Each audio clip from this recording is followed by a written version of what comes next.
உன் கேஸ்ட்ல உன் முதுகுக்கு பின்னாடி எவ்வளவு அழுக்கு இருக்குன்னு ஃபர்ஸ்ட் போய் பாரு. கேஸ்டே ஊத்தி மூடுங்க. நெக்ஸ்ட் ஜெனரேஷனுக்கு கேஸ்டே இருக்க கூடாது. குண்டு சட்டிக்குள்ளேயே குதிரையை ஓட்டிக்கிட்டு சும்மா ஒரு பொசிஷனை வாங்கிட்டு உட்காந்துட்டா நீங்க நல்ல கேஸ்ட் நல்ல குடும்பம்னு கிடையாது. மென்டலி கொஞ்சமாச்சும் ஹியூமனிட்டியோட நடந்துக்கோங்க.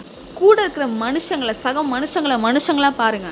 அதுதான் மெச்சூரிட்டி, அதுதான் பெருமை, அதுதான் வேல்யூஸ். உங்க கேஸ்ட்டை பிடிச்சி தொங்கிட்டு இருக்கிறது வேல்யூஸ் கிடையாது. இப்போ உள்ள யங்ஸ்டர்ஸ் முடிவெடுக்கலனா இது என்னைக்குமே மாறாது. உங்க பேரண்ட்ஸே கேஸ்ட்டுக்கு அகெயின்ஸ்டா இருந்தாலும் அவங்களுக்கு எதிராக குரல் கொடுக்க பயப்படாதீங்க.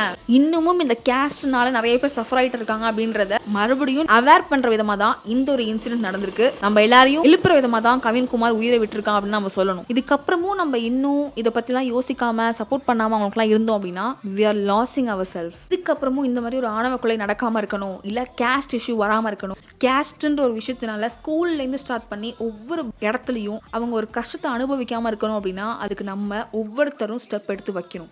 Think about it guys.